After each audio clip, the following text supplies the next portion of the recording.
The concept of parallel universes, also known as the multiverse theory, is one of modern science's most intriguing topics. At a base level, it suggests that our universe is one of many amidst a vast, potentially infinite sea of other universes, which all exist alongside or parallel to us. Each other universe could possess unique laws of physics, different constants, and in some versions of the theory, perhaps even variations of ourselves. One of the most prominent versions is the many worlds interpretation of quantum mechanics, which claims that every single quantum event creates a split in reality, with each possible outcome happening in its own branched-off universe. So after almost every single event imaginable, this kind of multiverse will grow in order to contain every single outcome that has ever been able to happen. Another leading explanation as to how parallel worlds could work comes from string theory. String theory is a well-known contender for a unifying theory of everything, aiming as it does to consolidate quantum mechanics with general relativity, and thereby to crack quantum gravity. It works by saying that at the bottommost layer, all fundamental particles are actually tiny, vibrating strings. The frequency at which those strings vibrate is then what determines what a particle will be. From the point of view of a multiverse, string theory takes us there via what's known as the string theory landscape, a wide-reaching map of potential vacuum states, which all could serve to again create different physical laws and constants. Finally, there's the concept of branes, short for membranes, to consider.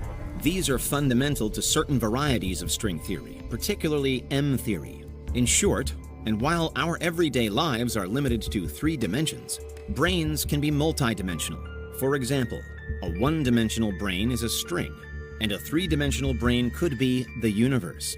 But M theory asks, what if we go higher? What if the branes that make us can extend up to 11 dimensions in total? It would mean that our reality would really only ever be a 3D brane embedded in a higher dimensional space, with effective parallel universes existing in or on the higher levels. It's all pretty mind-bending, so how do we get from here to the hospital operating room and surgery? The possible or probable bridge comes via another growing and increasingly exciting field of research: the true nature of consciousness. In simple terms, consciousness is the state of being aware of and able to think about one's own existence and surroundings. It's a fundamental aspect of what it means to be human. But as things stand, we have no real grasp as to how we develop consciousness. It isn't just there by magic, but it's also extremely difficult to trace, quantify, measure, to understand. The human brain in general contains an average of 86 billion neurons and is undoubtedly one of science's biggest mysteries. But according to most theories, it's through the brain that we must sift if we ever hope to solve consciousness. If consciousness is a physical product, which many believe it is, then the brain is what holds the key, and increasingly complicated studies are ongoing. For others, though, there's reason to think that actually consciousness isn't dependent on our brains. It's thought, instead, that it exists independently of our bodies, more like a universal energy than an individual product. Others then even wonder whether all matter could have some form of sentience, or the potential for it at least. And it's more so along these paths that we might forge a link between undergoing surgery and visiting other realms. Because if nothing else, we do know that consciousness isn't a static state. We know that it can be changed via external factors, such as by a person falling asleep, or by them taking certain substances, or during a near-death experience. Arguably, though, nothing alters our brains quite so intensely or reliably as anesthesia during surgery does. On a practical level, what's known as general anesthesia, rather than local or regional, is administered to ensure the total loss of consciousness and sensation during an operation.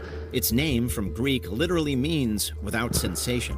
Take it away, and surgery would be hellish and impossible. But thanks to the controlled state of unconsciousness that it delivers, surgeons can freely cut into our bodies to combat what ails us. Anesthesia works by interfering with our brain's ability to process sensory input and create memories. Key signals that are usually passed to the brain all the time are stopped. The neural activity responsible for that, to some degree, the activity that's responsible for consciousness, becomes suppressed. The patient is entirely disconnected from external stimuli. They are in a completely altered state. Barring any issues, they're put to sleep, and it's as though they never existed on the operating table at all. These conditions, while common in terms of how often anesthesia is used worldwide, are typically uncommon for the person being anesthetized. For most people, having major surgery isn't a regular thing. Nevertheless, it's well known that anesthesia can induce some highly surreal experiences. Patients are often completely unaware of the passage of time. They rarely have any memory of any stage of the procedure they've had. They often recall having the strangest dreams. For the brief period that it's working on your body, it's as though it transforms your brain into something else altogether. And ultimately, even now, anesthesia affects our brains in many ways that we just don't completely understand. Generally, in mainstream science and philosophy, the idea of being transported to another dimension by altering consciousness is not accepted. But on the edges of conventional thought, there are rumblings, such as with simulation theory, which suggests that reality is an entirely artificial construct, a simulation run by higher powers. In some tellings, our brains then double up as a kind of signal tower connecting us to that wider, higher structure. So for sim theorists, perhaps anesthesia is enough to scramble those signals and offer a glimpse into realms that we can't usually see. Perhaps it opens up glitches in the simulation.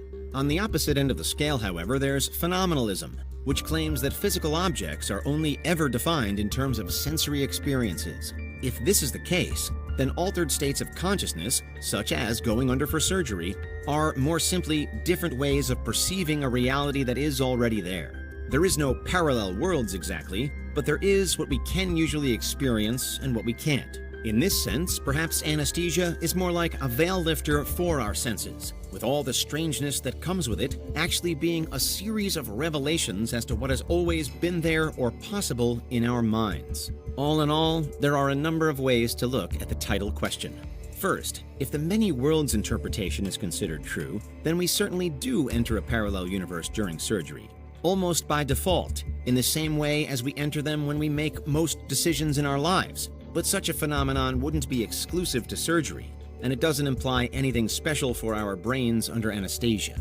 On the other hand, with a multiverse model that's more in line with string theory landscape, parallel worlds via surgery aren't really possible. This is a framework where universes exist beyond our own, yes, but there are no suggestions that altered consciousness could ever transport us to them. String theory landscape and others like it is a cosmological approach, and therefore doesn't relate to individual experiences. Nor does it afford any one person anywhere near as much significance or power to just travel through the multiverse at will. Brain theory is similar. Nevertheless, there is still so much about consciousness that we don't understand. And if it is, in whatever way, connected up at a higher point, so that individual consciousness gives way to some other greater state, then really anything that rewrites consciousness in the here and now could arguably offer something new. Anesthesia for surgery is an interesting thought. There's no proof that it does open any kind of existential doorway, but it clearly messes with our minds more than most other things, and in all the unique confusion it can cause, some will always wonder.